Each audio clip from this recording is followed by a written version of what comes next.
It was not often that Mr. Wells left his house for very many hours with no one in it during the day. Miss Black was there for most of the time.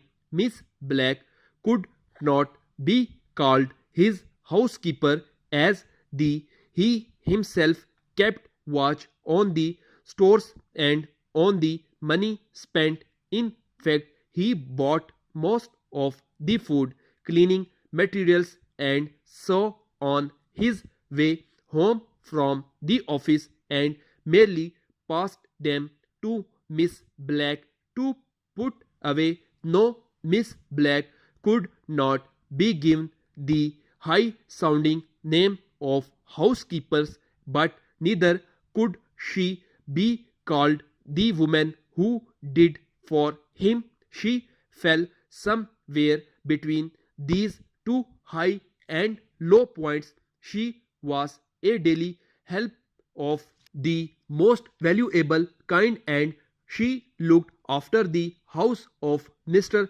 Wells with as much care as she would have looked after her own head. She had one of her own, but she had no house of her own, and in the evening she went off, and even Mr. Wells did not know where she went or what she did during the day. Therefore, his house was in good hands.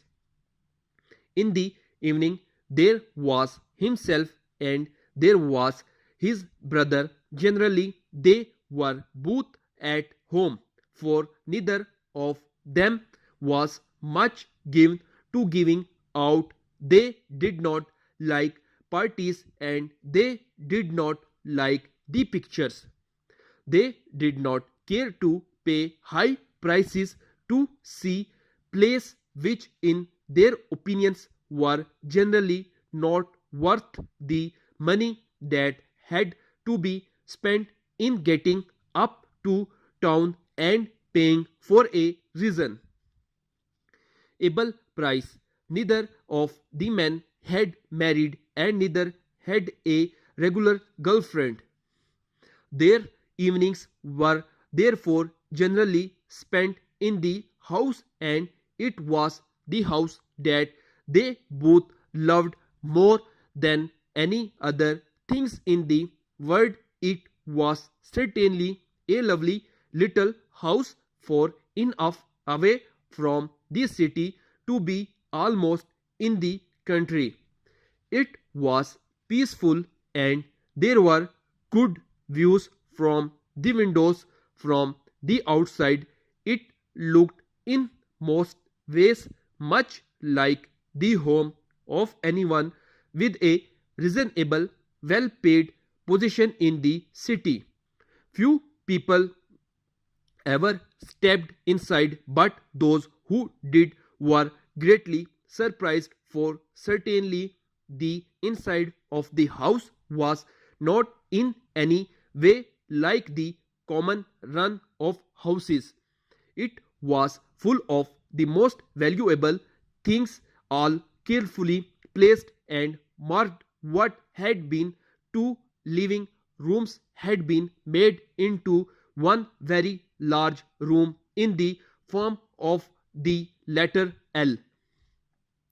The room was white and as clean as if it had been in the hands of the painter that very day. Everything in the room was clearly a showpiece, something bought at a sale and for which a high price had to be paid. The picture were old masters, and the book were beautifully covered. The table and all other pieces had been carefully bought one by one, as opportunity and money made such buying possible. It was such a room as one might expect to find in one of the great houses built in a past age, but no one could possibly expect to see anything of the kind in such a place. The room was priceless, for many of the objects could not be found for a second time.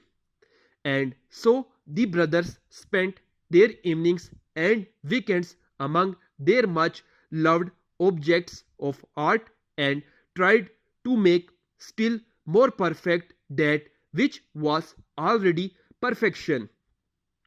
It was not often, as we have said, that Mr. Wells left his house with neither his brother nor Miss Black in it.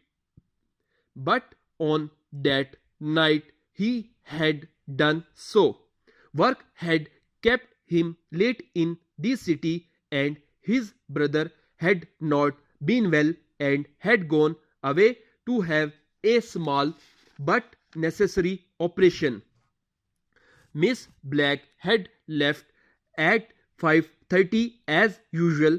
Mr. Wells read his paper while waiting for 8:45 train home, but the train was late in starting as there was some mist in places along the line, and it stopped several times before reaching his station. He got out and walked towards his home. The mist in their air seemed to have a red touch, he thought, as he walked on. Then he had a feeling of fear, of cold fear, for without doubt something was on fire, something was burning. He broke into a run, and then he stopped. After all, it was not his house that was on fire, his own most beautiful and loved house. It was the house immediately behind his. But at the moment of his fear, he saw his life clearly for the first time. He saw that he had spent his years loving and lifeless objects. He saw that he loved no living being, and that no living being loved him or cared that he was late home that night, that he was cold and had known fear. Updated dictation के लिए मेरे channel को subscribe करें, like करें और मज़ीद आगे share करें।